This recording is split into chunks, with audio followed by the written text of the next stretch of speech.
And so we get to the door, and the bouncer off the bat, to me, is like, this is all in Mandarin, mind you. It's like, whoa, you, like, what are you doing? You can't come in. And I told them that I was part of the American basketball team. And my friends were all Olympians. We were all pretty tall. And they were like, please come on in. Like, and we made friends with the bar, with the whole crowd thought we were the Olympic team. I made the bartender feel like I was Yao Ming's best friend. It was amazing. And no one even asked why we spoke Chinese and all this.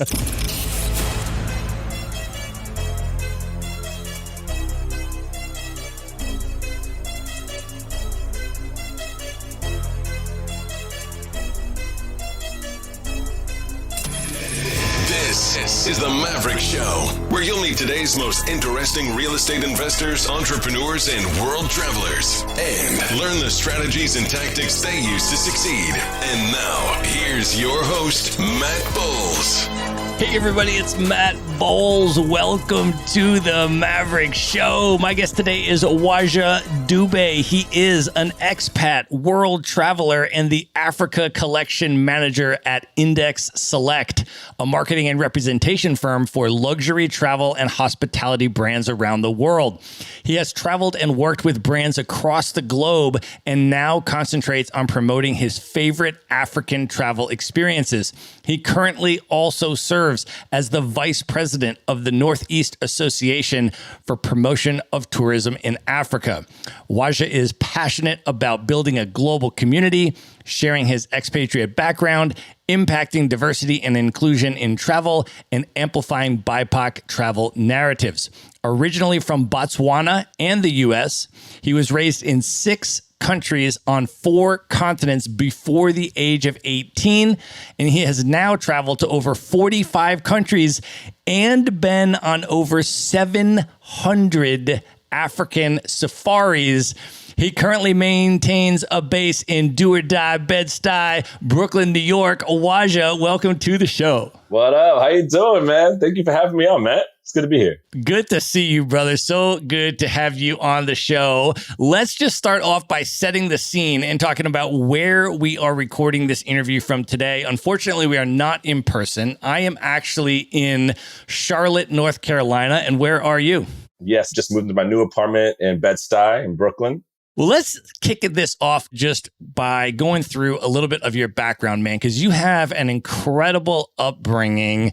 6 countries on 4 continents before the age of 18. Can you take us through that journey, where you're from, and what it was like for you as a kid to move and live in those different countries?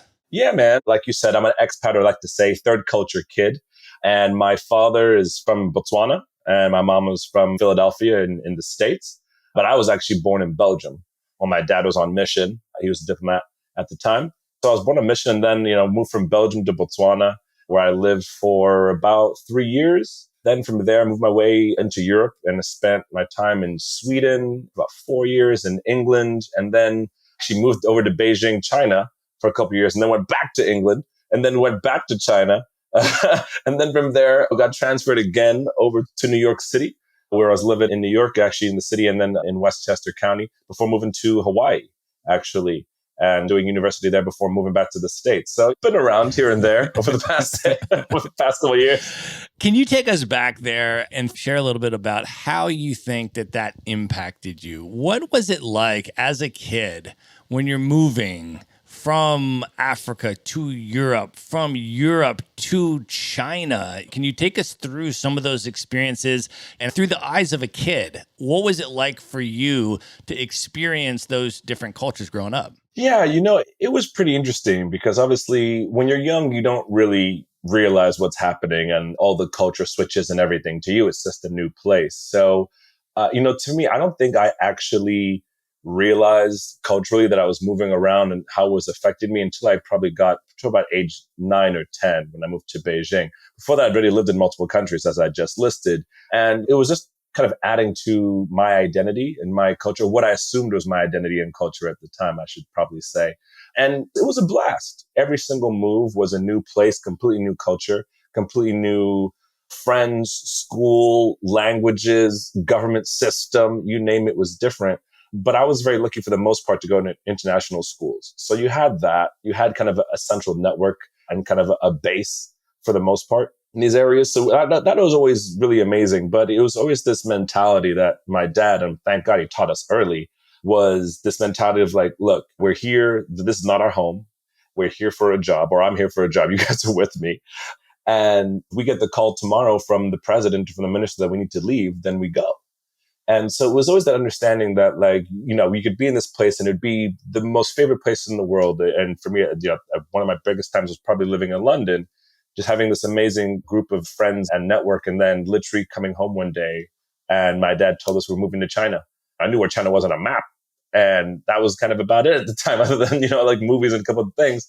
And we left within about 5 weeks of that. And so that's kind of how it was, you know, for the first 18 years of my life, is that understanding that you have your homes back in Botswana and in the States, but everything you are here, this is all temporary. And how was the China experience for you? Because you learned Mandarin. I mean, that was a big part of your life and your upbringing. Like, how was that experience for you at the time? And how did that all impact your identity and stuff as you moved on into college and stuff?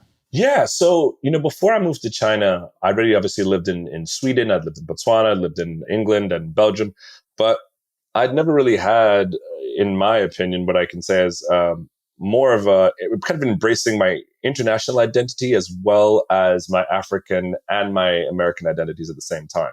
And as weird as it sounds, China and Beijing in 1996 was a melting pot for international people. So when I got there, that was actually probably the coolest place I could have lived at the time. Best move ever for me at that time. I had a group of friends, which I'm still friends with to this day. We speak almost every day, from around the world, different colors, creeds, genders, everything you name it. Everyone was different, religions. And it was this community that you kind of didn't have in the other places because it wasn't so much of an expat-centric destination. Whereas here in China, everyone, unless you're Chinese, everyone's a foreigner, right? So you had to quickly come to grasp with that and then also kind of find your lane, which made finding a community kind of very easy because you knew kind of where to look. And then tell me a little bit about, because I know that, as you mentioned, you had that really deep connection with your friends and stuff that you met there. And you guys, when you left China, you agreed that you were going to meet back up for a backpacking trip. Can you talk a little bit about that and how that dovetailed with the Olympics and what that was like for you? Oh, man. Yeah, that was, so to this day, obviously I work and travel and I love to travel around the world. But to this day, that's easily my favorite trip I've ever done. Let me start off with that. So it all started in 2002. We were in Beijing, I was going to high school at the time, and China was bidding for the Olympics. And so the Olympic Committee had come to all the different cities around the world, you know, to see if their cities were suitable and all that stuff that the Olympic Committee does. And what most people don't know, which I think is hilarious, it was winter. It was freaking freezing in the wintertime. And whoever's been to northern China in winter knows it's very much like New York. I guess it's brick fucking cold. And so there's a lot of pollution in China. So the government had actually decided they were going to shell the clouds or seed the clouds. I think that's what they call it nowadays, when you can actually make it snow. So we were in school and we heard these cannons going off in the background, like, because there's a military base kind of close to us. And you kept on hearing these like explosions going off. And all of a sudden, in a couple of hours, it's snowing. Light snow, but it's snowing. So Beijing essentially like does this whole massive performance, I guess you could say, to win the Olympic bid. And so when they won it, we knew that that was the year that we were also going to be graduating college, 2008. So a bunch of us, and I mean, when I say a bunch, over like maybe out of 5 grades, over maybe 200 kids, all of which were friends, you know, in different networks, whatever, said, you know, let's all come back to China in 2008. Rain, hail, sleet, or snow, we'll come back. My grade, luckily enough, we were going to be graduated. It's going to be our first, you know, summer break before working. And so we made a promise, a whole bunch of us made a promise to come back in 2008. So we all go, you know, we leave schools, we go to our universities, we go on with our lives. And then that call came around maybe 2006. Facebook was out, thank God, and all of us were still talking. It was like, all right, guys, it's time to plan. Like, we got the Olympics to go to. And we're like, oh, that plan is still on? Hell yeah, that plan is still on. We promised this to each other when we were like 16. So lo and behold, everyone's spending the last year in college, that last couple months making plans to get back to China. Some of our friends still lived in China. Their parents might have, still been working in China, but the vast majority of us had left. So, a whole crew of us get down. From my crew, it was probably maybe 30, 35 people that came down. And about a week and a half before the Olympics, me and three other friends with no plan whatsoever met up at our friend's place. And we're like, you know what? Let's go backpack. Like, we've got a week and a half before the Olympics starts. Let's just go backpack as far south as we can with the limited funds and limited knowledge we have of backpacking through China. And let's just see what we can do. So we took planes, trains, ferries, boats. I went to the Yangtze River. I went to Xi'an. We went to ancient cities. We went, ferrying down the Yangtze River. We did all these things and made it from Beijing all the way down to Shanghai. And, got lost in multiple ways, took local ships and all these things. And, thank God I spoke Mandarin at the time. And my friends and I all spoke Mandarin because, first off, we don't look Chinese, not any of us, even my half Asian friend. And we backpacked through the whole country and just loved it. It was the most amazing summer. And we got to see friends that took us in, and we made new friends along the way. And, just really got to see the country in a way that we had never seen it as kids, even though, the school would take us out on these trips. So, we made it all the way down to Shanghai, and we have about 3 days left to get it back to Beijing. And we literally make it back the morning of the opening ceremony. And lo and behold, we get back to my friend's house where we actually made this plan to head back south, and everyone else has already arrived. So the whole 35 people were all there, and there was a massive party for the opening ceremony. And that was the first 2 weeks of that trip of what would be 6 weeks in China, traveling around. Wow. So what were some of the highlights of that? And let me also just preface this by saying that I have never been to mainland China. It is a massive, inexcusable void in my travel experiences. I've been to Hong Kong, I've been to Macau, and mainland China, I feel, is just this enormous place that deserves an incredible amount of my time and attention. And I just see so many amazing things from China. What would you recommend for folks to see, to visit? What were some of your personal highlights or favorite things that people should definitely do if they're going to spend some time in mainland China? Well, first off, of course, the Great Wall. I've been going to the Great Wall. Well, I don't really go anymore, I should say. But when I was living there, we would literally go, once a month to the Great Wall. Fun fact, there is a slide, kind of a toboggan slide on the back of the Beijing side of the Great Wall that you can take down and get back to the bottom. So we'd go slide down the Great Wall since I was like in 5th grade. Even did it on that trip when I went to the Olympics. Very, very fun. I did crash. Well, my friend crashed into me, I should say. And now my watch is still up on that hill in the Great Wall of China. Try to look for it. Never going to find it. But, like you said, China is massive. It borders 17 countries. There is so much of that country to explore. I mean, I got to see, obviously, going to Xi'an, the first capital, learning about the Terracotta Warriors, going down the Yangtze River, seeing the Three Gorges Dam, and understanding that a small city in China can be like 2 million people is something that you really have to kind of get your mind around. So, seeing these mega cities that were popping up at the time, that was also 2008 when it was China's coming out party. So that was like just a really amazing, massive time to be there. I think one of the most amazing things for me was, traveling from north to south. I never truly appreciated that I was taught Mandarin in a Beijing northern accent. I just thought, we could use that anywhere we went. And the further south we went, people speak with southern accents. And so, these northern Mandarin speaking foreigners would, none of which look Chinese, are making their way down through China and speaking and interacting with everybody. And we're ordering the food just the way we do back home in Beijing and everything. And the people took us in like we were their children. It was amazing. People wanted to take photos with us. One story I will say, I was in Xi'an with some friends. And so China has a great party scene too. You need to find your clubs and your restaurants and your bars and all that. Don't sleep on it. Beijing and Shanghai and many other cities are amazing. But I'll tell you this one story. When I was in Xi'an, I had some bar with some friends, and the bar wanted to kick us out because they wanted to close, but we wanted to keep on going. But, we didn't really intend to stay out that night or go out. So we were really wearing what could only be described as basketball shorts and tees and athletic gear. And this bartender's like, yo, go to this club. It's like just down the block. Go there, go check it out. Tell them that I sent you. We're like, okay, we'll go do that. And so we get to the door, and the bouncer off the bat, to me, is like, this is all in Mandarin, mind you. It's like, whoa, what are you doing? You can't come in. And I told them that I was part of the American basketball team and my friends were all Olympians. We were all pretty tall. And they were like, please come on in. And we made friends with the bar, with the whole crowd thought we were the Olympic team. I made the bartender feel like I was Yao Ming's best friend. It was amazing. And no one even asked why we spoke Chinese and all this. Like, no one had any questions. They just loved to, hang out with foreigners and learn about where we were from and everything. So of course we all had to be from certain countries to stick with the lie, but it was just amazing. And everyone was just so fantastic. So I think just coming through, learning the culture of, again, such a massive country, the food, the scenes, just what to do, the social experiences you can have throughout China are just fantastic. And again, there's just so much of the country to see and so much I still have never been to. It's endless. It's a country with endless possibilities in terms of exploration for those who want to do China. That's amazing, man. Okay, so after that, so you graduate college, you do this backpacking trip, and then from there, can you talk a little bit about your professional journey getting into the travel industry from the professional side, and maybe just start off with what you majored in college, and then where did that take you from there?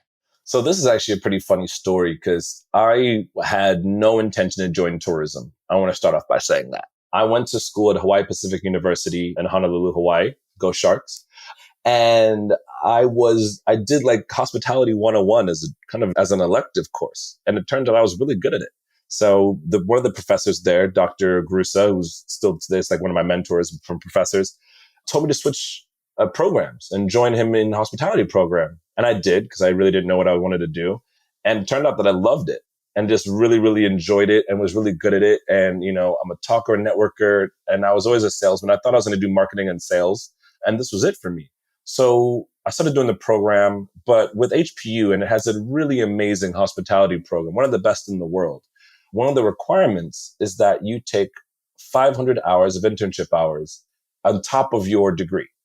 So I went home to Botswana that summer and was hanging out with my dad and literally had been home for not even 12 hours. And he tells me that he'd signed me up to go work at a famous safari lodge in Botswana called Joburg Lodge. And I was pretty pissed off. Not gonna lie to you, man. I had just been in Hawaii, the most isolated place on the planet. I was ready to party with my friends, my family, just have a good time, but that was not to be the case. So I was sent out to go work at a safari lodge for 6 weeks. And I was just like, what the hell? I've been to this place as a kid. And this is actually the first place I'd ever gone on safari when I was about 8 years old. And I thought it was amazing, but I didn't want to work there, So my dad sent me out there and I spent 6 weeks and I met the most amazing safari guides. I learned about the hospitality industry and for the first time working in Botswana, which was amazing. But it was really my first time being out of Gaborone, where I'm from in the South, and being with now many of my friends who I call my friends now, many of these amazing, amazing people up in the North working. So I did that one summer and I actually, side note, thought I was going to become a safari guide for that summer. I was like, you know what? The guides would take me out and teach me how to track animals and things like that. And I was like, you know what? I can do this. Absolutely. This is cake. Fun fact though, about 5 weeks in, I am sick of the bush. Get me out. I need cars. I need sirens. I need New York City back. So I left and went back to the city and then, spent the rest of the summer back in Botswana and then came back to Hawaii. I told a friend of mine the story about this and she was like, do you think we can go back? She was going to graduate same year as me. And I said, yeah, let's see if we can do it. And so we got another internship to go back. I did the same job. And this is why it's so important. And I give the shout out to Chobe Game Lodge. They had invited, or my first company, Kern Downey, had come visit the property and they pretty much gave them over to me to take care of them. And the owners of the company couldn't figure out, really were kind of not aghast by this clearly Botswana guy with an American accent who lives in Hawaii, but also New York, but also Botswana and speaks Mandarin and like all these weird things. And I asked them if I could get a job. And, I applied for a job. I did not think they were going to call me back. I think the owner knows the story very well, but I did not think I was going to get a call back. And they called me very soon after that trip and offered me a position to come back to New York. And I didn't really care where I was going to live. I was really looking at moving back to China, living in Botswana, wherever. Expat, it doesn't matter for me. So I got the opportunity to come back to New York and take an amazing position, which at the time, I really did not know what my position was, working for a tour operator. But that's really how it happened. Literally getting a job on safari in the middle on the Chobe River in Botswana is how I fell into this job. That's amazing, man. And then I know your career has sort of evolved from there in the travel industry, and now you are with Index Select. Can you talk a little bit about Index Select, what they do, and specifically the African collection that you have curated and are in charge of? Yes, indeed. So after leaving that first company, I joined another company and moved over to the representation side. And just to give you background representation, we essentially are the brand ambassadors and product managers for companies that don't have marketing and sales teams here in North America. So we do all the work for them, sales calls, meetings, trainings, educationals, all of the fun stuff. And so I had been working for this company and then had left. And two of my very dear friends, Tyler and Danielle, had worked at a competing company. And it was always kind of a joke between us that if we ever left our companies, that we'd work together if ever we could. And they had left their company, their firm, a little while before that and started Index Select. So at the time, they were, fresh out the gate, two of the youngest people with the representation firm in the country, if not the world, and killing it. Really had a really great selection of clients in their portfolio. So I kind of reached out to them and, I was, both in New York, both really good friends of mine, just kind of picking their brains. And I really wanted to work back in the Africa space. I'd done representation for 5 years at the time, working all around the world and worked for an amazing company with amazing clients. But I felt like I was getting a bit too strained. So I really wanted to go back to work in Africa specifically. So I mentioned this to Tyler and Danielle. And pretty sure it's because they didn't want me being their competitor. And I think it worked out for the best for everybody. But they said, why don't you come and work with us? And I was like, for real? Like working with you two? That would honestly be like a dream. So that's really how it started. So, they were like, but, you have to go find your own clients. So I now made it's like, okay, I'm just going to focus on Africa. That's all I'm going to do. Like no more Europe, no more Asia for me. I'm going to go there. If I go there, I go for vacation. That's it. So I called the first person I knew I wanted to represent. And his name is Bexon Dlovu. He owns African Bush Camps. And he's always been like an inspiration to me. He's a friend and a mentor and one of the few Black hospitality or brand owners in the world at the luxury level. And also he's from Zimbabwe. So me being from Botswana, it was a no-brainer. And I'd always wanted to work with him. So I legit called him up and said, yo, like I want to work with you. I want to represent you. I know you're probably better than most people out here already. And he took the chance on me. And I'll always be in his gratitude for that one. And that was really the big coup because everyone was really looking at ABC, African Bush Camps, one of the up and comers. And so to have a Zimbabwean company run by, owned by a Zimbabwean guy that is being represented by a Botswana American in New York was, a massive move. And then from there, it was really about finding more and more companies that fit within not just my Africa collection, but really with the Index Select mentality, which was companies that we really love to work with. Like it's not hard to do what I do because the companies and the brands we work with are amazing. And yes, it's demanding at times, but when I get to talk about some of the favorite places in the world, in Africa, especially for me, that I get to go to and talk about, it just makes life much easier. That's amazing. Well, let me ask for your tips for folks who might be listening to this, because we have a lot of world travelers that listen to this, a lot of nomads, a lot of aspiring nomads, people that are passionate about travel, that are either doing it now, want to get into it, that kind of stuff. For people that want to think about potentially becoming a professional in the travel industry itself, right? And going that route and pursuing their passion to actually get into the industry and make their money in the travel industry, as you did, and you've worked in different parts of the travel industry. But what tips do you have for folks that would like to explore that and really try to succeed in that industry? Yeah. I mean, the first thing I would say is this is a career path that has to be driven by passion more than anything else. The paychecks, they vary. So definitely come in this for the passion, not the paycheck. But there are so many different positions in this industry. You don't have to necessarily even have to have a degree in travel. I'm one of the few people that I know that actually has a degree in travel and hospitality. You can come from marketing, you can come from operations, come from finance. You can come from really anywhere. And there's so many different positions, whether it's sales, marketing, even accounting, you can start your own company and become a travel agent, a tour operator, work in hotels. And you can always transition. That's the biggest thing, is just because you're doing one thing right now doesn't mean you have to stick in that particular job. You don't need to go to school for it. It does in some places help, but the biggest thing is passion. And if you want to work on my side, which is of course a bit more the front of the house, then be adventurous, be passionate about the travels and telling your stories and your experiences and being able to share that with people and finding a way to find value in the unique experiences that exist out in the world. Now, if you're on the opposite side, if you're on the creative side, if you're in the back of the house, then it's all about finding the creative ways to show those messages, whether that's for any different varying type of client, whether that's the actual traveler or the industry itself, because you can work internally or externally.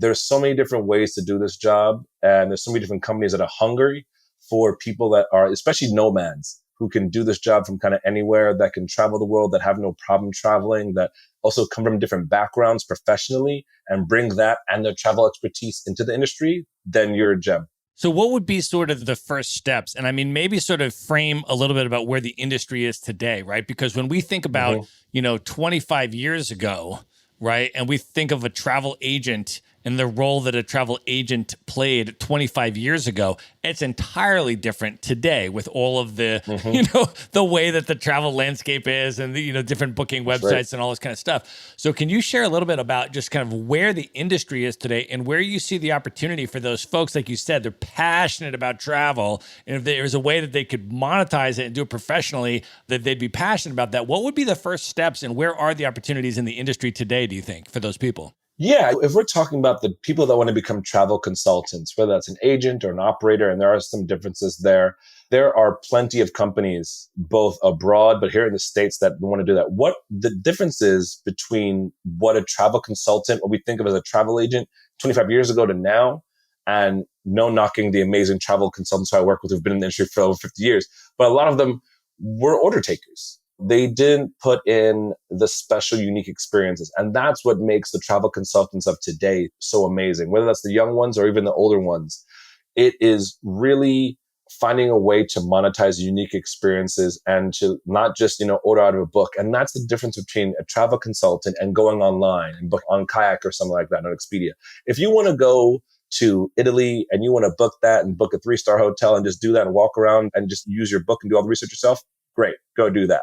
But if you want to go and you want to have someone give you the best experience of reserving restaurants for you and giving you all the advice of everything that's customized for you personally or you or your group or your party, then that's what a travel consultant is for. And then, of course, you've got the other side. We've got the representation teams, like what I do. Before, you didn't have this kind of brand ambassador that stood in between both sides of the industry that would speak on behalf of the brand. So we are seen as pivotal to make sure that the messages of these brands and these companies who are abroad is being translated and being shown in the best light to the market, to the travel market out here in the States and in North America. So there is no one way to go about joining the industry. I think it's first off if you can find a company, and there's travel agencies and travel companies all throughout the country. First off, it's finding out what you want to do. Whether do you want to work in hotels? Do you want to work in F&B, which is food and beverage? Do you want to work in travel, the traveling side? Do you want to work in airlines? Do you want to work in the marketing side? And then from there, where does your expertise lie in that? And if it's travel consulting and doing, some of the things I just mentioned, then reach out to your closest travel agency, one that's recognized and has some awards or maybe focuses on luxury or 4 or 5-star travel. And ask them to take you and ask them questions. See how if they can train you, and if not, can they direct you in the right direction? And if you're listening to this and you're someone's still in the higher learning process, then check out hospitality programs in universities. They've got really, really great programs. But again, that's only going to give you a certain amount of knowledge. It's only real world knowledge once you get out, unless you're going to work in hotels or cruise lines or airlines. Everything else is you got to learn it in the street. I feel you on that, man. Let's get into that too. I want to talk about Africa travel with you, brother. I'm so excited for this, man. I have spent probably about 2 years total on the continent and have just been so enamored. And I just try to go every year to go back and see new places and sometimes to revisit places that I love. I spent about 5 months on the continent in 2019 and then, of course, COVID. So I haven't been back since then. But man, I spent my birthday in Stellenbosch in 2019. Yes, please. It's amazing, man. But what I want to do, and I think the way I want to sort of approach this with you, so talk about some of the different regions of Africa, maybe, and kind of break it out like that. So, for example, North Africa, I lived in Cairo for about 9 months in Egypt. Oh, you done more than me there. Wow. Dude, I'm still trying to touch Egypt. Yeah, man. I've been there a few times. And yeah, I was based in Cairo for most of it, but been to Alexandria and Luxor and down to Aswan and hung out with the Nubians. And then I've been to Morocco a couple times as well. I've probably spent about a month or so in Morocco, but would love to hear from you a little bit about, North Africa, both in terms of the Index Select, sort of experience offerings there, but also just from you personally in terms of, your experiences or, how you would sort of characterize it to folks and why they should go visit North Africa. Yeah. Well, let me first off start out just before we get into the regions, talking about Africa in general. Africa is a continent of 54 nations, all independent with multiple cultures, languages, colors, ethnicities, and everything else in between. So every single country is going to be completely different. So let's start with the North, which of course, for a lot of people, they think North Africa is in Africa. And I really hate that whole mentality just because they're not black. Because many times they're more Arab looking, they're not Africans. Those are most definitely our brothers and sisters up in the North. With Index Select, we represent a company in Morocco called Experience Morocco. And, Morocco to me, my God, that was my first time going to North Africa. And I love it. I can spend time in Marrakesh, going to Essaouira, so many different areas throughout Morocco, which can be done, which I've always found very interesting by road. And that it's hard to fly around Morocco. But even if you do, you're missing the whole experience. You need to go and learn this history and touch it and drive it from the desert to the coasts to the major cities and even to places like Ifran and Moulay Idris, one of the Muslim capitals. And there's just so much to experience in Morocco, so much history that I really feel is not highlighted enough. And the history that is highlighted is a very Eurocentric history for many of the tourists that go there. Morocco has layers and layers of history dating back before even the Arabs were there. The Black history, the nomadic history, and of course now the modern history. So there's just so much to experience there. And of course, it's been a melting pot as a country for centuries, even more than centuries, even thousands of years. So when you go there, you're going to learn so much about the different religions and cultures and all the history that's been there and how it's just literally layered on top of each other. Absolutely, man. Yeah, I couldn't agree more. North Africa is an amazing place with unbelievable history. So definitely recommend that.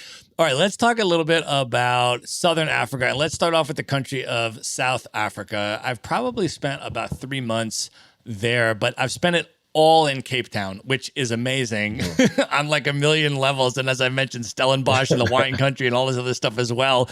It just blew me away. But I've not been to any other place in South Africa. And I've heard you talk about not only Kruger and the safari opportunities, but Johannesburg in particular. Can you share a little bit about what you love about South Africa and also why people should not just go to Cape Town, but should also go to Joburg? Totally. That's the first thing I'll say is when we're talking about, especially Southern Africa, one of the centers of safaris, don't come to our regions just for safaris. Come for the culture. Come to learn about the cultures. And South Africa is a place of that. Yes, there's Kruger, but, let's talk about the cities. First off, Cape Town is, of course, seen as the more European-esque city. It, of course, is a bit more diverse and has more white people down there, which is why they call it that. But it's an amazing city. There's so much to do. My thing I love about Cape Town is the fact that you can be in the winelands, you can be on the coast, you can be in a bustling city, you can be in the mountains in about 40 minutes either way. I'm still trying to find some time to move to Cape Town and live there. I just love it. It's my little getaway. I love it so much. I've got so many beautiful friends down there and just amazing souls. It really just is a collector of amazing people. And people that really are just having very eclectic backgrounds and they just really want to share it. So I think if you're going down there, there's just so much to see and do, especially for the adventurous person. But then you've got Joburg. And I actually like Joburg more than Cape Town. I'm a New Yorker. So Joburg to me is New York. It's fast paced. It's moving. It's hustle bustle. You've got really just go-getter people up there that want to really move at a fast pace. But it's also, of course, well, first off, close to my house. So it's a 4 hour drive from Joburg to Gaborone.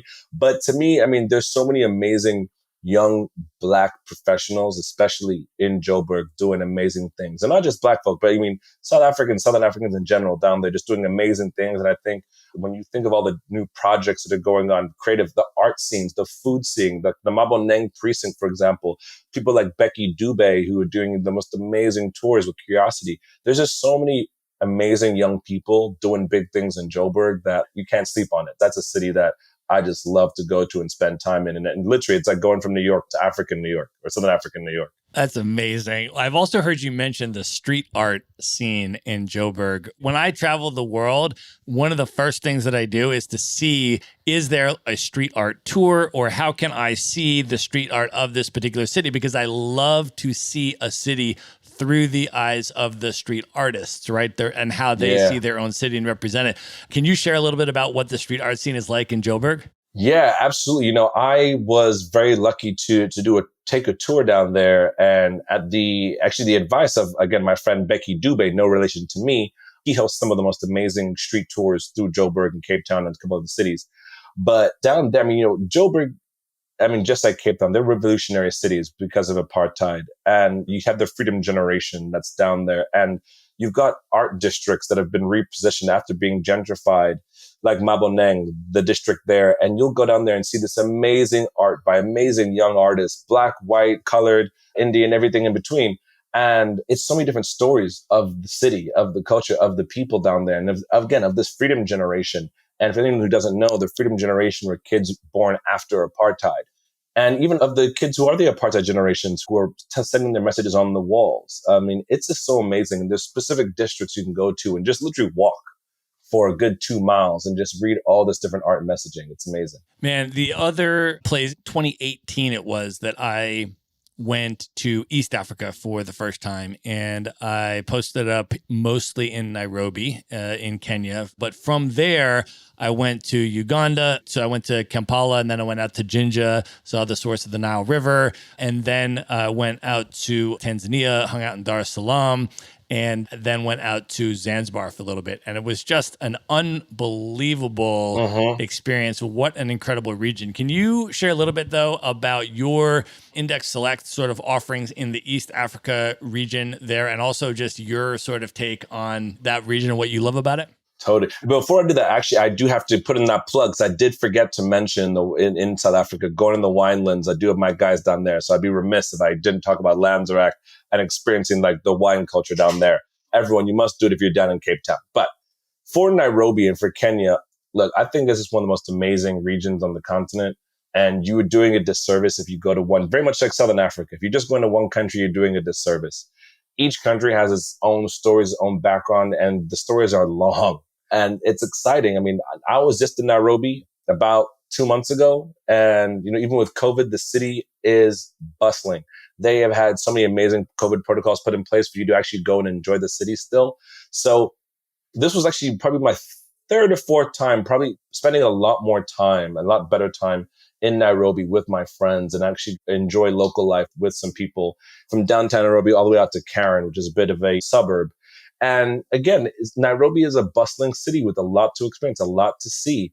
And one of the coolest things, which I'm actually kicking myself I didn't get to do, because it is pretty fun, apparently, according to one of my friends, to even go to the Nairobi National Park. Because for those clients who can't make their way out to the bush, but if you can go to the bush, then of course, and being from Botswana, I'll never say that Kenya is better, because that's just not going to happen. But if you go out to Kenya and you go out and you can see the safaris out there, and right now, of course, we're coming to the end of the migration period.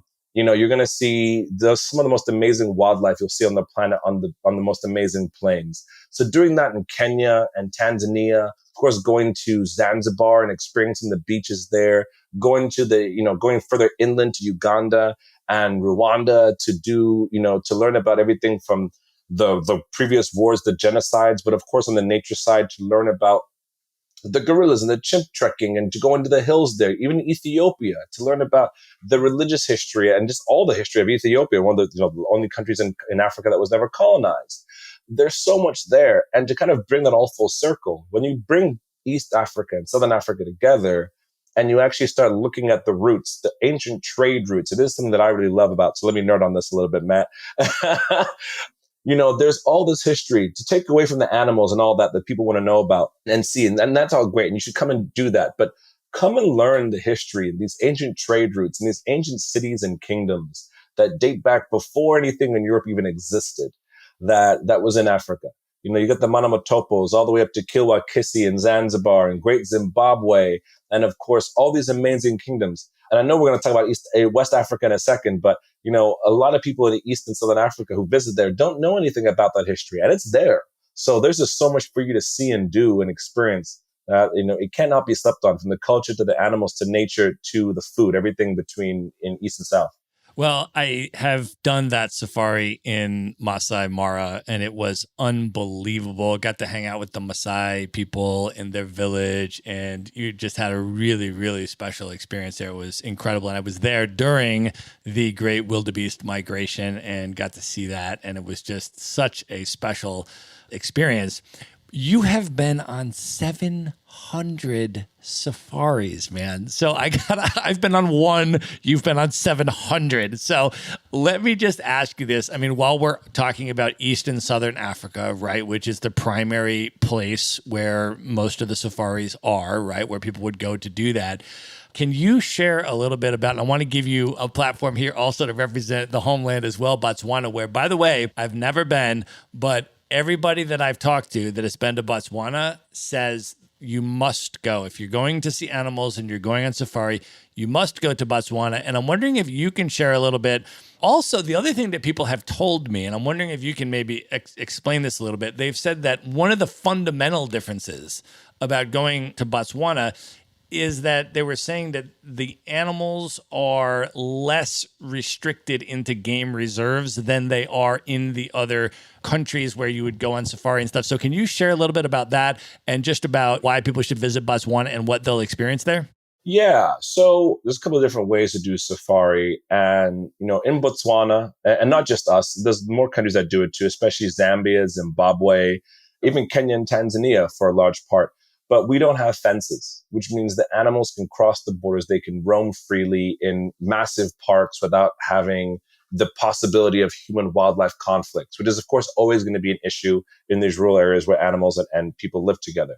But the beauty of that is that they're not fenced in. They can roam. They feel more free. They feel more comfortable around people.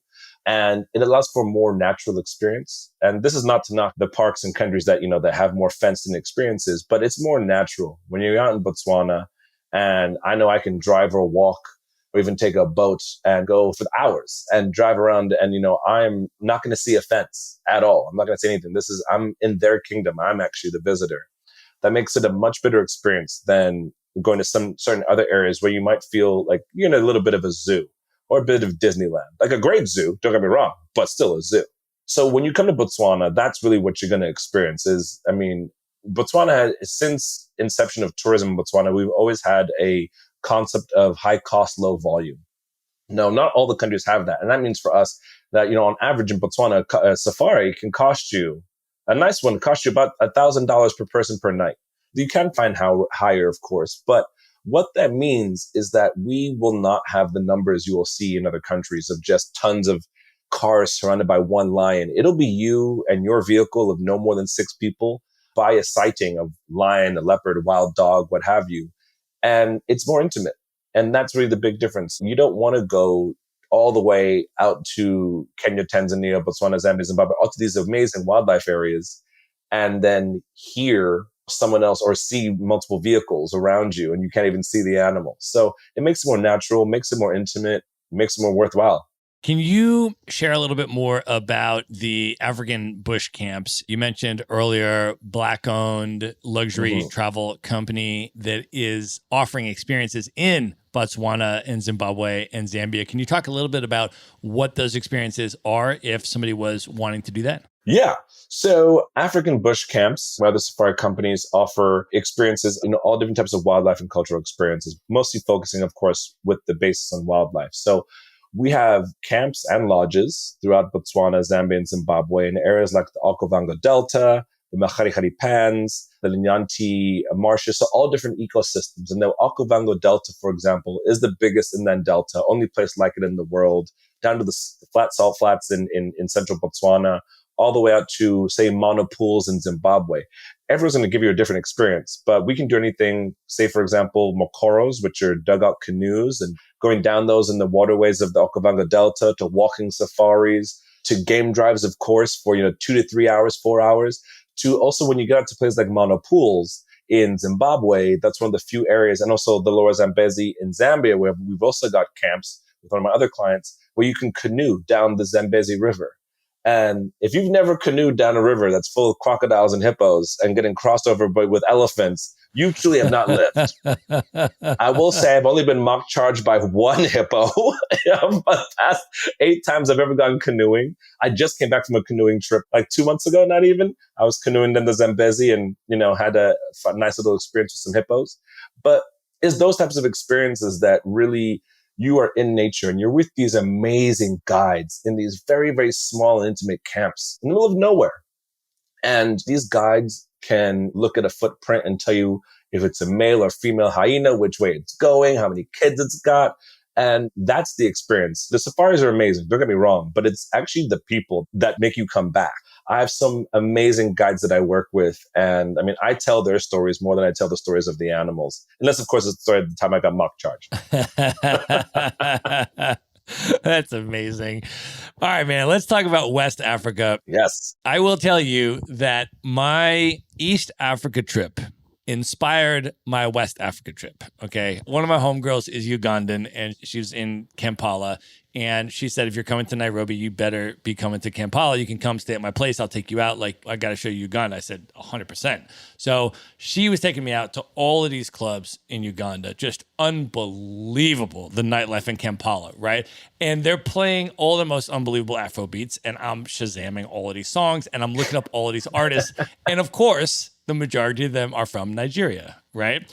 And of course, then Lagos is, the center of the film scene with Nollywood, and it's where all of these Afrobeat artists are, and all of the music is coming from there. And I was like, I have got to go to Nigeria. Like, this is happening, right? So I put a crew together of friends of mine, and one of my homegirls for we did a 3-month trip through West Africa. Agnes Nyamwange, who's actually been on the podcast, she's Kenyan, and she's a full-time nomad as well. So she's one of my really tight homies. So she and I went for a full 3 months, and then other friends of ours joined for like a month at a time or whatever. And we did a month in Nigeria in Lagos. We did a month in Accra in Ghana.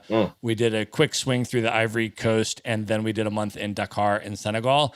Man, I will tell you, I think like my heart is still there. It was like, it just won me over in the most amazing ways. It was such a special and incredible trip. It was amazing. But I would love to hear, from your perspective, how have your experiences been in West Africa, and, why, in your opinion, should people definitely go there? Oh, man. Well, my experience is very funny. I was actually in South Africa. I had just done a trip to like Zimbabwe and South Africa, I think.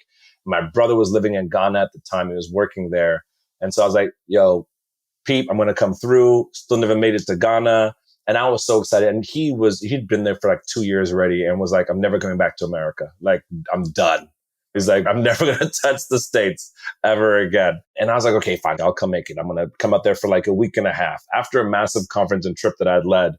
And I needed a warning sign. I needed someone to tell me what I was getting into. I will say I had just done my DNA test the year before this on ancestry.com or whatever. And I've always, obviously on my Botswana side, I'm known from Botswana, no questions there on where my dad's side is from. But my mother's side, we're actually North Carolina Blacks. So if anyone doesn't know what North Carolina Black is, when we think of the 1619 Project, you're thinking of us. So those are the first Blacks to come to America as slaves down to North Carolina and into the Carolinas. And so I always knew about that history. And I was really coming there with a lot of excitement and also, a lot of curiosity to learn about my West African side and my heritage. My brother did not skimp on that. So pretty much the day I landed, and speaking of parties, the day I landed, I think I spent 10 minutes at the house, enough time to shower and change my clothes. And he's like, right, we're going out to the beach. We're going out to this beach party. Was it the Sunday beach party on Labadi Beach in Accra? No, it was not Labadi. That's exactly what I was hoping for. Because I had a client by Labadi. And I was like, I know about this party. Dude, it's crazy. I legit thought like, oh my God, I'm going to go see like some like cultural night things. My brother was promising me culture every day. And I was like, cool, like some history, right? No. I mean, it was culture, I guess, in another way. It was probably one of the biggest beach parties I've ever seen. I couldn't even tell you, more than 2,000 people out there and just all these little bars on the beaches. And I'm like, okay, great. Let's party it up. I figured we're going to do that. And I'm going to go back home to bed. Little did I know, this is not how Ghana works. That this was the pregame. 3 pregames before. So, went back to that. And then that night, and then we went back and, changed. And that was my night to experience what Accra really had to offer. And I mean, I'm sure, as you know, Matt, those parties do not stop. They don't stop. And they don't stop. I had to look at people like, yo, when are we going to bed? Like, I was the party pooper. And if people who know me, I like to have my fun. And I was like, guys, it's time. It's 5 a.m. Like, please go. They're like, no, there's one more party. Let's keep going. I'm like, do you all work? Like, do you have jobs? I have a job and I'm on vacation. I want to go home. So, I mean, experiencing that party scene was amazing. And then, I went to see as much of the history and culture, went to the slave castles and all that. And that was emotional in all different types of ways for me, as it is for most Black Americans for the diaspora who go to Ghana and go to the slave castles and learn that history. Also learning about Kwame Nkrumah and learning the, history of the liberation struggle of Ghana was absolutely amazing. But the funny story of all this was 2016. I was there during the Trump election. So I happened to do an absentee ballot that year, and I figured I was going to be there for the casting of the ballot. That was a good idea. America was getting a little bit too hot for me, and I figured I didn't want to be here for the election. So screw it, let me go celebrate this in Ghana. And the whole time I'm in Africa, even when I was down in Southern Africa, everyone was asking me, do you think you guys are going to lose the election? I'm like, nah, we got this in the bag, bro. Don't even worry about this. Don't even stress. I'm just here for vacation for some fun. And let me tell you, I was at this massive party for Americans and expats and other Ghanaians at this amazing spot in Accra, watching the election. I mean, I don't even remember the results coming out. That's how much we were partying. I started waking up the next day and being told that Hillary didn't win. And I was like, wait, what now? And I was like, no, man, stop playing. I started calling my people in New York. They're like, yeah, dude, no. You might want to stay in Ghana for a little bit longer. And for about 5 minutes, I sat there that morning being like, I might need to change my work and live in Ghana. This place is amazing. And I have to go back to that. Exactly. So I had hoped to actually make it down to Togo, Benin, and Senegal on that same trip. And I've got an amazing friend, Sarah Diouf, who's the creator and fashion designer of Tongoro. She does a lot of work with like Burna Boy and stuff. She also dressed Beyonce for Black is King. She is bugging me to come down there with a fellow nomadic friend of mine, Damaris Lewis, to head down there and see and visit Senegal. And so there's so much of West Africa to visit and see. I'm saving it. Once the pandemic is kind of cleared up a little bit, I was hoping to go last year. So it's on the list probably for next year. I love that, man. Yeah, Senegal is an absolutely magical place. It's so, so special, man. I really, really want to go back and spend more time there. All right. I also want to ask you about some of the African islands, because you have experiences available through Index Select in places like the Seychelles and Mauritius and Madagascar. That's right. Can you share a little bit about the African island experiences? Yes. I mean, first off, do not sleep on the Indian Ocean islands. I think when everyone thinks of like a honeymoon, you think of like Seychelles or Mauritius or stuff like that. And I mean, hey, they are beautiful. But again, I mean, we talk about Madagascar, people only think of like the lemurs and like the baobabs. But, hey, that is a country that, of course, is obviously quite poverty stricken, but it has an amazing amalgamation of cultures that now make up the Malagasy people. And I mean, for an adventurer, it's an amazing place to go. There is amazing activities to do. There's amazing culture, amazing food, but water activities to do, adventuring, hiking, biking. I mean, if you like to get out and be outdoors, then Madagascar's for you. Seychelles, of course, it's world famous for its beaches and for a honeymoon destination, which you can't go wrong in. Mauritius, very similar, has a bit of your adventure and also has quite a bit of your outdoor water activities that you can really go exploring. I mean, especially big game fishing. Don't sleep on it out there in the Indian Ocean Islands. They got a lot of it. But then we have Zanzibar. And Zanzibar is my jam right there. That spot is never to be slept on. If you're in East Africa and you want a beach destination and you want an island, then it's Zanzibar, right? Everyone, I mean, we'll talk about places like Lamu, which is world famous, of course, in northern Kenya, or even, Bina Diani. But when you head out to Zanzibar, the white sand beaches, the culture, even going from Stone Town in the capital and learning about all the history of Zanzibar. Again, it was actually one of the central kingdoms. For people that don't know this, it was one of the central kingdoms of trade back in the day in the ancient world. Because, of course, you could bring spices. It was, of course, known as a spice island. And before gold was a thing, spices were the most expensive form of trade. And, of course, gold came from the south and pottery and things came from Asia and from the Middle East. And of course, we had golden spices coming through Central and Eastern Africa. So all of that came through Zanzibar. So from your amazing beach destinations to your history, Zanzibar's really just got so much for you to experience. And you can legit go lie on a beach and do nothing and then go spend one day and go party in Stone Town. And that's another place where the parties do not stop.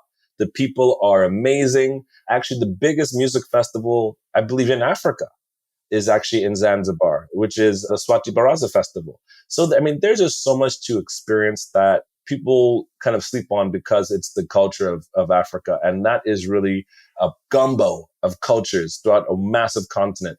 And one of the places that you can really see that is Zanzibar. Yeah, for sure. I have been to Zanzibar and it is everything that you described. Totally endorse that. So let me ask you this now. I want to get your sort of assessment and also tips for folks that want to travel to Africa, have some of these experiences, but to do it consciously and to do it responsibly, to support local businesses as much as possible in the local economy in the right way. Can you sort of, I guess, maybe even just start with describing sort of the landscape in light of the history of colonialism and neocolonialism? What is sort of the landscape of the political economy of travel and tourism in Africa right now? And how should folks navigate that to make socially responsible travel decisions that are going to be supporting the local businesses in the right ways? Yeah, that's a very good question. And there's a lot of answers there. I'll try to make this short and sweet, though. First off, I'd say that, first off, the majority of businesses, hospitality-based businesses in Africa are actually, especially when you think of hotels and things like that, are actually not owned by Africans. And if they are owned by Africans, they're not Black Africans. But with that said, even our white African brothers and sisters have done, for the most part, I think, a very good job of trying to expose people to the culture of the different countries that they operate in. However, I know there is a massive disparity in ownership and equity in Tourism Africa and who is benefiting from it. So that's, of course, the biggest question we get when people want to come and they want to know that their money is going to the right places. Now, unlike a lot of other continents, and a majority of African hospitality companies, whether we're talking about camps, lodges, tour companies, what have you, do actually make sure that a fraction of their money does go to causes that they support, which is really unlike a lot of other companies. They actually do try to put their money where their mouth is. And we are seeing more companies and more brands, more individuals who want to have a growth-driven mindset about how to uplift the communities that they operate in. So I think the biggest thing is to actually, if someone's traveling and they know the property that they're going to go on the company's website.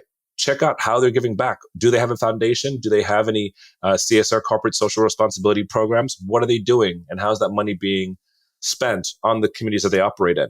And also, if you're out in cities and stuff like that, then don't be afraid to go out to local markets and things like that. Don't just stay in your little tourist bubble where your money pretty much stays with international brands and never leaves. And you never actually get to see any of the culture, any of the real culture, any of the real experiences. And you don't actually get to speak to anyone who's really from there, based and is hustling every day. If you want your money to go the furthest, go to a local vendor and buy your fruit from there rather than going to buying it in the hotel lobby for $25 the price. There are all different ways to affect people directly and then also indirectly by making sure that you're supporting companies that have, first off, a good brand that is supporting the communities that they operate in. Good advice. I also want to ask you about your sort of tips for white folks in particular visiting Africa, and maybe share a little bit about some of the sort of historical problems associated with a lot of white travel and tourism, including things like the white savior complex and other problematics of that nature. Can you share a little bit about maybe that in particular, and then give some tips for how white folks can alternatively express their support and solidarity and visit Africa responsibly in an empowering and respectful way? Mm-hmm. I mean, first off, with the white savior complex, I mean, I think that is typically the biggest problem that we find. And when a lot of folks are coming down to Africa, they want to go and they want to go do their safaris and stuff like that. And then they also want to go to an orphanage and play with the little orphan baby. Don't do any of that shit. Miss me on that. Don't go. If you want to go and support an underprivileged community, then you can do it without going to take these children out of school so that you can, and these communities, you have these communities where essentially tourist communities where these tourist buses will drop off these tourists so they can have a quote unquote cultural experience. And you're tipping these people that in this rural community that need to survive on tourism dollars because they are subsistent on it rather than actually doing their own jobs. So don't do any of that. Don't allow yourself to get roped into these types of programs. We see similar things in Asia as well. Don't go out, if you want to support an orphanage and underprivileged children, then do it in constructive ways. Don't try to take them out of school. Don't be picking up little African babies and posting on your Instagram and, saying that you're doing the most, you love Africa. Miss me on all that bullshit. It is all counterproductive. If you want to come, then come with an actual appreciation, not just for our animals, but also for our people, for our history. Ask questions. Learn about the history and learn about South Africa before apartheid, learn about before colonialism, learn about Botswana, but, learn about the independence struggles that these countries had to go to find their freedom from their pre-colonial masters. Ask questions, learn, put your money into proper constructive ways. I mean, it's almost common sense. Like when you see a homeless person in the States, do you want to go and pick them up and pick up their kids? No. So don't do it when you come to Africa. You're not doing any help to any of us. And you're not helping the communities. And if you want to invest in communities and in programs, whether that's female empowerment or education or whatever you have it, then again, find organizations that do it in an impactful way. And if you want to get hands-on involved, then find ways to do that with companies that will allow you to do that without being a tourist coming for 2 days to, make a bond with little child and the family that you're never going to see them ever again.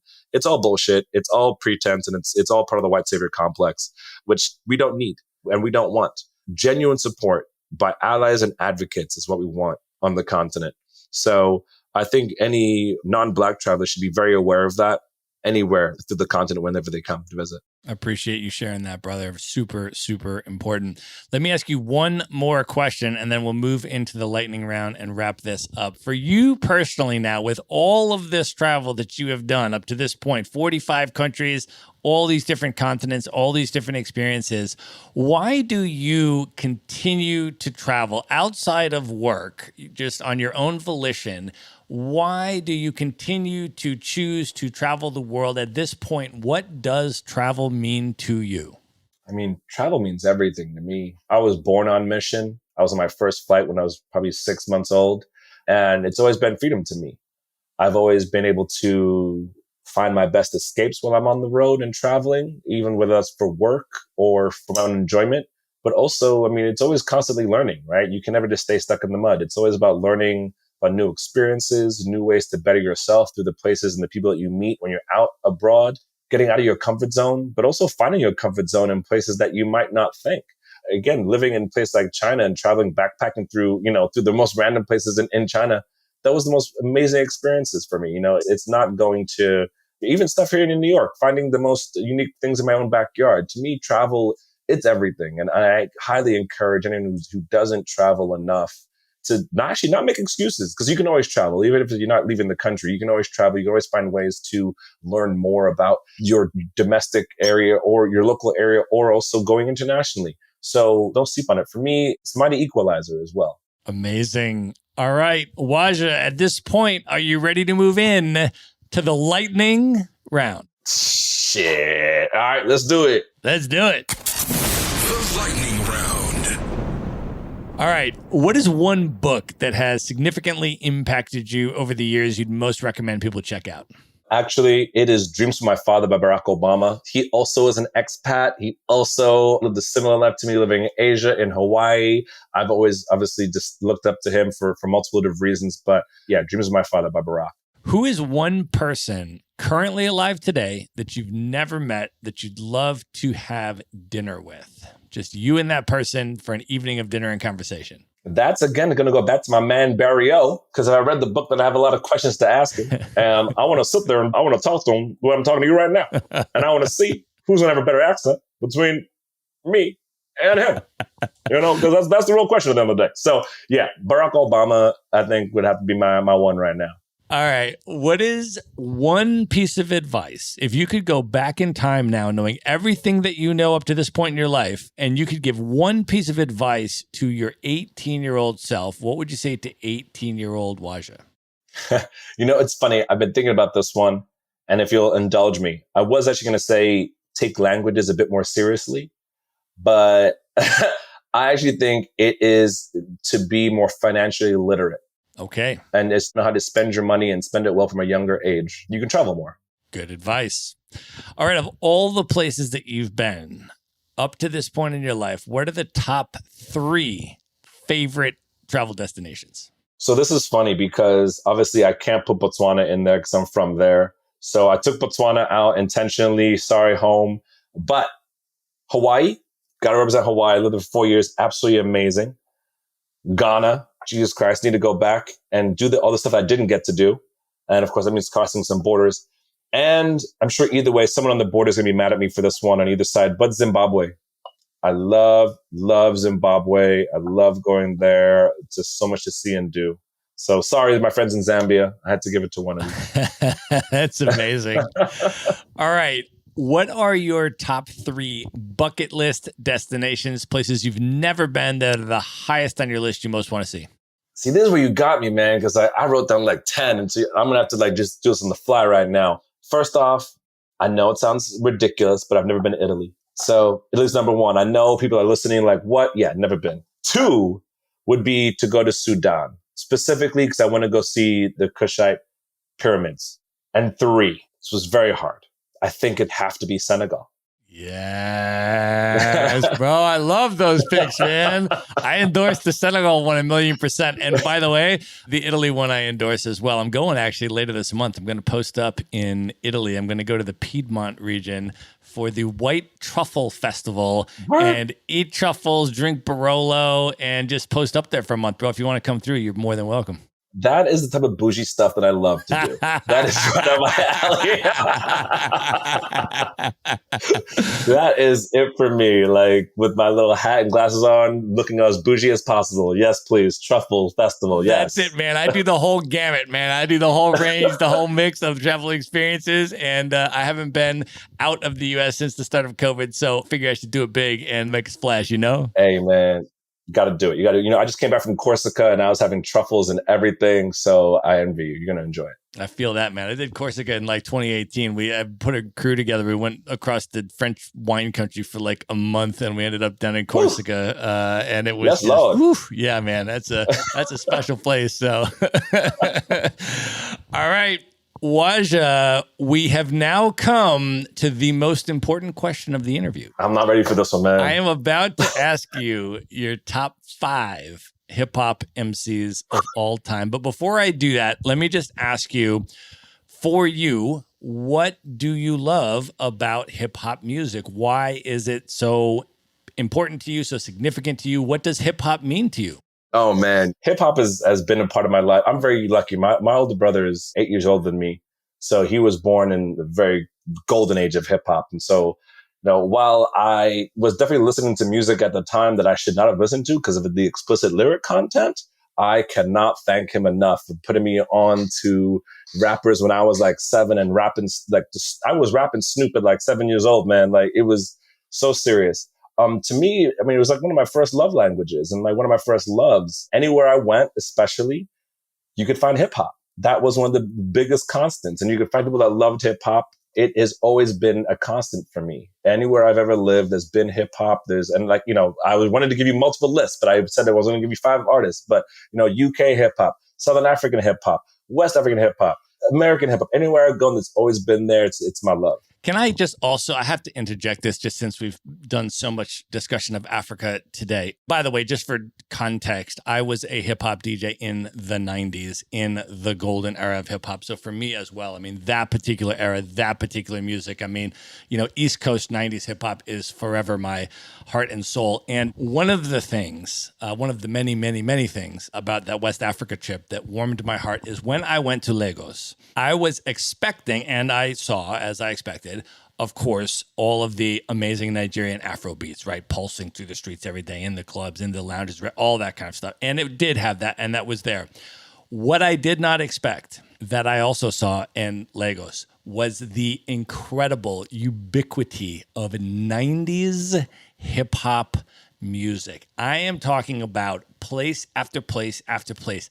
DJs that were probably 23, 24 years old, probably weren't even born when Biggie dropped Ready to Die, when all of that early 90s stuff was coming out, and they are playing the best of 90s East Coast hip hop all across Lagos, man. And then in Accra, right? Certainly the Afro beats at the club and all this kind of stuff. And then they would do a hip hop set. And then they would play, and it would be good hip hop, man. 90s, East Coast, New York City stuff, man. And I was just like, just blew me away because I just totally wasn't expecting it, man. Well, let me tell you, man, when I was growing up in Beijing, there was no drinking age or going out age when I was growing up there. So from a very early age, we used to go to the bars and the clubs. And we had friends who were DJs, and I'm talking like I was 13, 14 going to these clubs. And the hip hop scene in Beijing in the 90s was, I don't know, people won't believe me, it was amazing. Mainly because of Japan being right there, but my gosh, you had all these amazing DJs would come through, especially people like DJ Honda and all these people, and we would just get all these amazing beats in the clubs, man. And so you find all this international hip hop, mainly American, but even French hip hop, especially. We had a lot of francophones out there. So I brought French, African hip hop over and all the stuff. So that probably was the period when I knew that like hip hop was my first love. Oh yeah, man. And the internationalization of it has been amazing. I mean, that's been one of the most incredible things as I've traveled around the world. I mean, Asia particularly, as you mentioned, I mean, I spent about 5 weeks in Seoul, Korea. Have you ever been to Seoul? Mm-hmm. Not yet, but I know they love their hip hop. Man, it is probably the hip hop capital of Asia, right? I mean, it's just unbelievable how just passionate and committed they are to the art form. I actually met a South African rapper from Durban who moved to Seoul to pursue his hip hop career because there's that much love for hip hop in Seoul. Yeah, wow. Man, the way that all of these international worlds and music just sort of converge is just incredible. So, I mean, I love that as I'm traveling around the world to just sort of pay attention to the hip hop scene. And sometimes, man, I will just see stuff that I never expect. Oh, yeah. 2019, I went to Russia for a month, right? Now, I don't know what your expectations would be about the hip hop scene in St. Petersburg, Russia, but mine weren't very high going in, okay? My first weekend in St. Petersburg, Russia, Lord Finesse from the Bronx is DJing a party in St. Petersburg, bro. I couldn't believe it. It was unbelievable. Wow. And the amazing thing is, all of these Russian kids that came out, and he, of course, was playing all 90s New York City hip hop stuff, right? All of these Russian kids, again, early 20s. I mean, couldn't have been born when half this stuff was coming out. They know all of the lyrics in English, and they're singing along, rapping the lyrics. They've got like New York jerseys on. Like, I mean, it was just, bro, it was unbelievable. I mean, you just see the way that hip hop has taken over the world, and it's just amazingly inspiring. Anywhere you go. And to actually, I'll tell you really quick before we go on my list that one of the most amazing experiences I had, which I never thought I'd ever have, was when I was living in Hawaii and I saw a flyer for DJ Kool Herc performing in Honolulu, and no one knew who the hell I was talking about. And for those who are listening right now, please go look up DJ Kool Herc, the godfather and founder of hip hop. And I got to meet him and listen to his DJ sets. And I was like, I'm from New York. Like, I never thought I was going to meet you here.